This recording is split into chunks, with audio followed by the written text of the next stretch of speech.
I've never been glued to my TV like how the Nuggets and Clippers got me glued to it. From tip-off and all the way to the buzzer, it has been back and forth basketball all throughout this series. This has been one of the best round one series I have ever seen. And we're going to explain everything that has happened so far and why it has been so great. And we're going to start off with Game 4. The amazing buzzer beater from Jokic's air ball to Aaron Gordon's putback. The closest buzzer beater I have ever seen to beat the clock. Jokic's alley-oop? Jokic's alley-oop, I guess. This game, it's a lot of similarities of game one, flip the teams, right? The Nuggets needed this game. Otherwise, they would have been going back home 3-1 down. The only counter to your monologue at the beginning was game 3 was all Clippers, to be fair. But outside of that game, the 3 games have been end-to-end, all non-stop action, right? The Clippers' advantage in this whole series was going to be, the main advantage was going to be coaching. We all know that, right? Because Malone got fired, Adelman got in. Ty Lue is a genius when it comes to in-game adjustments, yeah. And they had a horrible third quarter. The game was close at halftime. They got a horrible third quarter. Only to do a zone read, their defense stepped up, and they created turnover after turnover. And the Nuggets the Clippers went on a run to even take a lead at one point, down right before Gordon hit that alley-oop dunk. Quotations. Zubac had a putback to tie the game back up right off a James Harden miss, I believe, from a layup. Yeah. And that's what this game has been. It's been a game, the definition of that many people have definition of basketball, either make or miss league or a game of runs. And this series has been a game of runs from both teams, right? From game 1, game 2, game 3, I guess the Clippers never gave up the run. And then game 4 was 2 runs, one made by the Nuggets, one made by the Clippers. Unfortunately, the Clippers fell short at the 2-2 is somewhat of a fair series. I'll say that much. But what this has provided us has shown a lot of different things, which I know we'll get into in a second. A resurgence of one playoff performer, right? And yeah, like it is being as advertised as I expected to be. Yeah. But it's like coming into it, we knew that this was going to be the best series. That's what we picked over a series of 7 games. Like 7 games. The series of round 1 was going to be the Clippers and the Nuggets for us. And right now it's proving us right. That's number 1. Number 2, the best analogy for this is like a boxing match. Round 1, they keep going all the way to round 12, but they keep you glued into your seat all the way into the judges' scorecard. This is the perfect way to do that analogy, because I watched Chris Eubank versus Conor Benn, and that fight was probably the fight of the year so far. Kept you glued to the judges' scorecard. This is what this series is doing. It's going to keep you glued till the end. In this case, in game 4, even past it because they had to review the buzzer beater. But overall, we're gonna talk about the players in this series so far, and we're gonna go back to the point you alluded to, a resurgence of one playoff player. His name is Kawhi Leonard. Yeah. Number 1 with Kawhi Leonard is very obvious. I'm gonna get this out of the way. He is healthy. Yeah, that was the big question mark going into the series. Like a lot of people, guys like Stephen A. Smith saying, "Oh yeah, he should retire," or he's bad for the Clippers now, blah blah blah. Until after game 1 or the late stretch of the season where he's like, okay, never mind, I take back what words. He did exactly what he did when he joined Toronto. There was a lot of talk about him in San Antonio where he's injury prone, he's a diva, he's this, that. Obviously, he did he did the best thing for you, got you a championship and proved that, like, hey, I'm still Kawhi Leonard. Now I went back to the injury after maybe the first 2 years he was up and down, injured the last couple of years. He has come back and has shown, and you could disagree with me if you want, even though I don't think you will. When healthy, Kawhi Leonard is in the conversation of top 5 player in basketball. He's offensively as good as he is, especially what he did in game 2. When he gets going, he ain't gonna miss. But then on defensively, he's still the best defensive player on this team. It helps that the Clippers have other defensive guys to take the load off of him. But when you need him to be on Jamal Murray, he will be on Jamal Murray. When you need him to be maybe on Jokic for a little bit, he can do that. But Kawhi Leonard has showed us, hey, don't forget about me. I'm in this thing. I am one of the greatest of all time. I will be a Hall of Famer. And I can lead this Clipper team like how I did that, helped with that Raptor team from 2019. As well as 2014 when he beat the Miami Heat with the Spurs as well. But I'm going to look at the Clippers offense as a whole team right now. So you got the number 1 option, Kawhi Leonard, no guarantees. He's the guy, right? But now you look at number 2 options. James Harden is probably the best number 2 option in the game, in these playoffs probably. And he's kind of playing like it in terms of, 1, facilitating and controlling the offense. And number 2, he is actually, in a long ass time, I believe he's shooting efficiently in the playoffs so far. And even today, in the game 4, a tough start for him, he still ended up with like 50% field goal percentage as well. Game 1 was his big game. Like Kawhi was okay in game 1. Game 2 was the Kawhi game, right?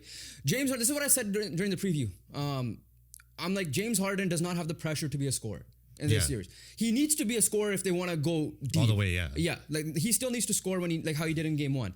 But a guy like Norm Powell is playing well because James Harden can collapse the floor. You could dish out the rock to him. Norm Powell had 2 big threes down the stretch to help take the lead or make it like a 1 point With a comeback, game. Right. You have Kawhi Leonard also to take away the pressure from James Harden. You have Zubac, your rim, your lob threat, and the guy who could offensive rebound, exactly what he did as well. So the pressure, like he still needs to perform. Don't get me wrong. James Harden needs to he needs to be efficient and score. Yeah. But he has more of the role of the facilitator, right? Which is what the Clippers kind of lacked with Paul George. Yeah. In this case, he'll facilitate, and then because of that, if Norm Powell's hitting his shots, if Zubac is going to be what he's doing, and we know what Kawhi Leonard is, he will get his points that way. Yeah, the pressure's off him. You can see him be more freely. He doesn't feel tense every time he shoots as well. Here's the thing with letting go of Paul George. With Paul George and Kawhi Leonard, obviously both are two-way players, no one really facilitating or able to run the offense. Then last year when you had Harden and Paul George, right? Harden did his thing facilitating, but he wasn't obviously efficient shooting. Same with Paul George. So this year when you look at it, you got rid of not Kawhi Leonard. You got rid of Paul George. Kawhi Leonard is back healthy. You upgraded a duo with Harden and Kawhi, and now you have a proven guy who will play at both ends of the floor, who's healthy, which is Leonard, and then you have Harden who could facilitate and run it. So in terms of the reason why the Paul George experiment didn't work out, is better to have one bona fide two-way player and another guy who is just going to all around offensively impact your game. You also mentioned Norman Powell, and we had this conversation a day or a couple of days ago. And when you're looking at it, number 1 option, Kawhi Leonard. Number 2 option, James Harden. They might have the best number 3 option as well in Norman Powell, because in game 2, he showed up in the fourth quarter. He had a bad game. He had a really bad game. He wasn't shooting well. But when clutch time hit, he showed up and took over with Kawhi Leonard. Same thing happened here. Him and Kawhi Leonard led the offensive run to come back in game 4 as well. So in my opinion, right now, this season, Norman Powell in the playoffs, like looking at only like there's looking an at argument of him being the best. He is the best third option in the league. Yeah, like it's an argument for sure, right? Austin Reeves exists. You have Kristaps Porzingis with the Celtics, and so on and so forth, right? With this clip, like I said, and then I'll touch on Zubac very quickly. The guy, this Clippers team as a whole has a lot. Like I'm gonna touch on Zubac and the Clippers team to round it out here. The Clippers are beating themselves up that they could have maybe even swept this series. They could have. 2-2 is fair. I'm not saying like it's unfair that it's. But game 1 got away from them. Game 2 they should have won they won game 2 and 3. Yeah. Yes, right. So it should have been 3-1 for sure. Right, if they were to, but they showed that they're able to come back clearly, right? And they could have even ended it today, but that's a different story. 2-2 is a fair thing. Zubac is arguably the most. It should listen. Cade is probably gonna get it, but you expect that from Cade. Zubac's dump with the help of the addition of James Harden should, in my opinion, be the MIP, right? This guy has the Clippers as a team as a whole. They have the size with Zubac. He could rebound. You saw the putback he did. Defensively, he's able to contest Jokic's shot. He's not been bad on the perimeter. Like he blocked Jamal Murray's 3-pointer late in that game as well, and then this went up, right? So Zubac there as a whole has been there. That's part 1 of their complete team now. You got a playmaker, you got a scorer, you got a defender, you got a big. Now the complementary of role players. Chris Dunn, one of the best defensive guys in the league. Yes, he's not a 3-and-D guy, but you use him on the court for late situations. If in this situation they didn't need him, guess who stepped up? Bogdanovich, right?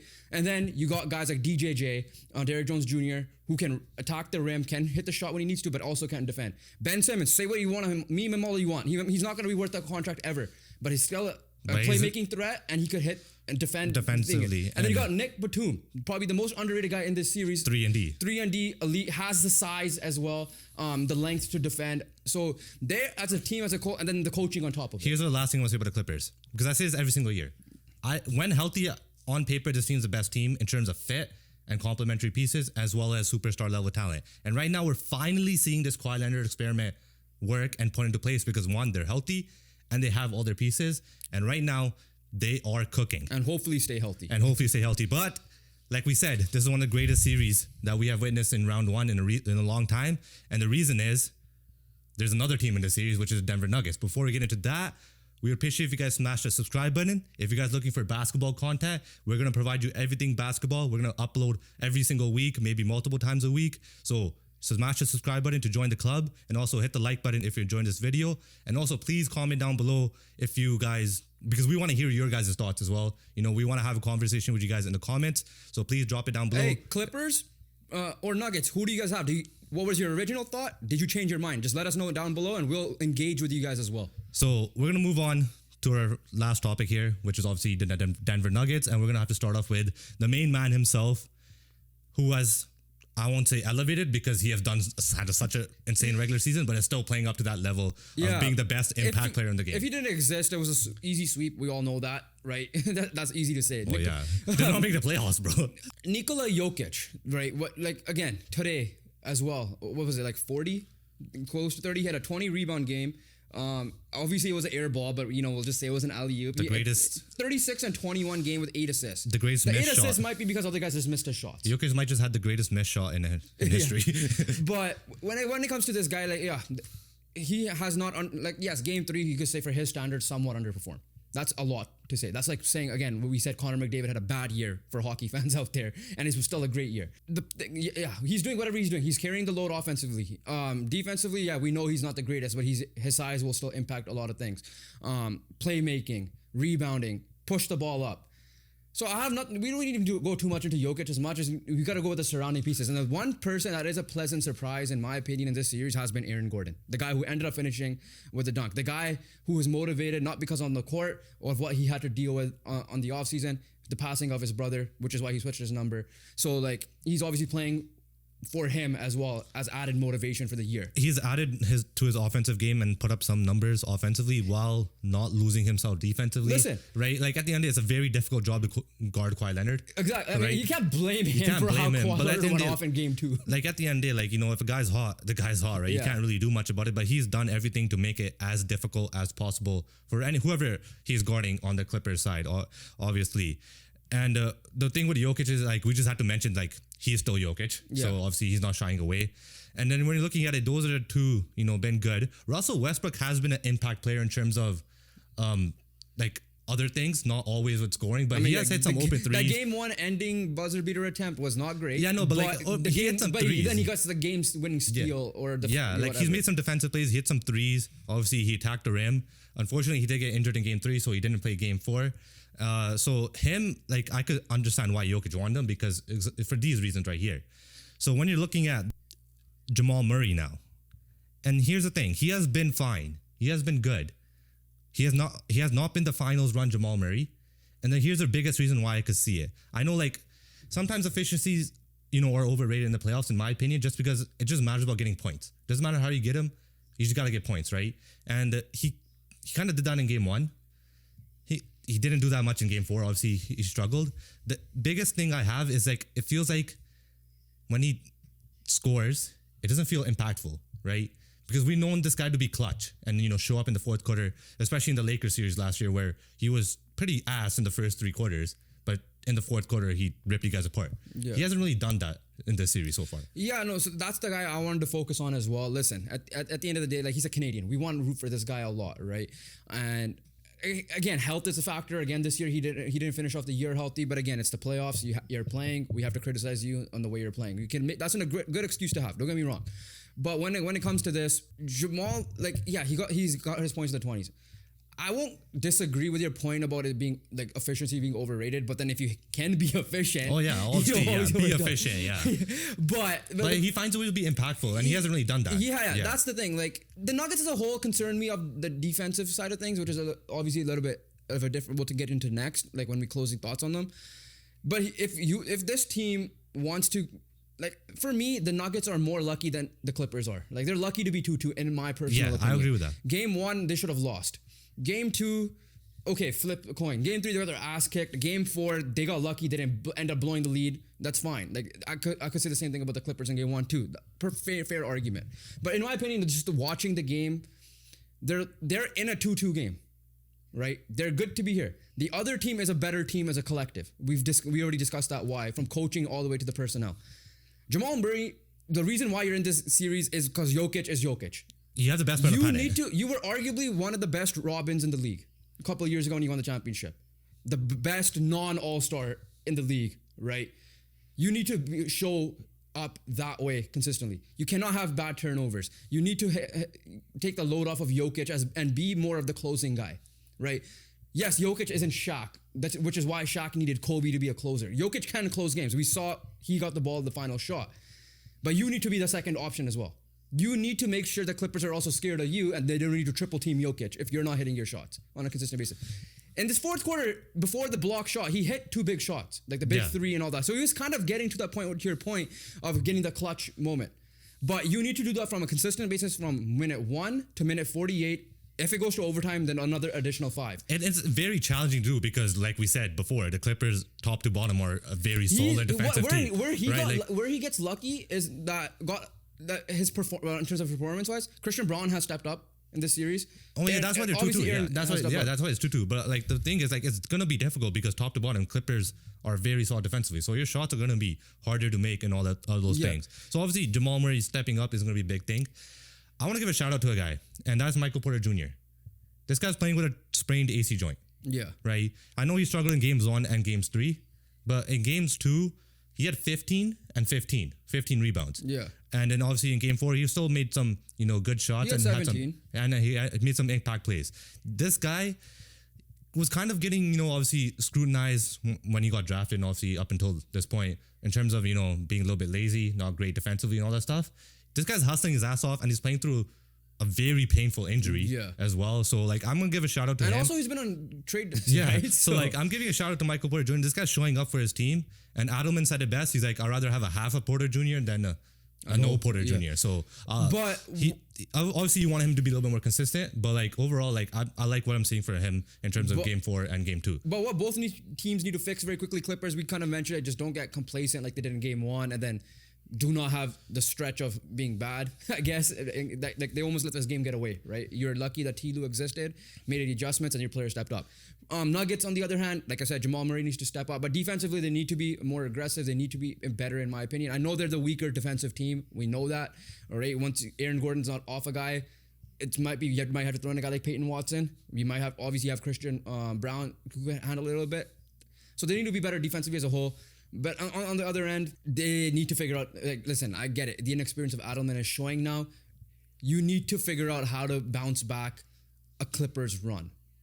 Essentially, you did that gut in game 1, right? You need to go on the coaching's drawing board and you need to figure out, they're going to probably start off like that or go and throw that in there. How can you beat that? Yeah, right? And then adjust that on the fly. He's in a tough spot. But we're going to wrap this up quickly right here. What was your original pick? Sorry. That's what we'll bring up. Oh, okay. So we're going to wrap this up quickly right here in terms of where do you see the series going? Quick prediction. My original pick was Clippers in 6. I'm going to change that to Clippers in 7 now. I think I was Clippers in 7. I think you were Clippers in 7. So I'm obviously, and then I'm staying with that because I just think they're still the better team. So these are our predictions for the rest of the Clippers and Nuggets series. If you guys want to see our predictions throughout the whole NBA playoff run, you guys should be clicking the video that's popping up to my right because that's where we took a deep dive into every single round 1 series and gave our predictions. So you could go check that video out and comment down below if you don't agree with anything. And we'll catch you guys over there and we'll catch you guys on the next one. Peace.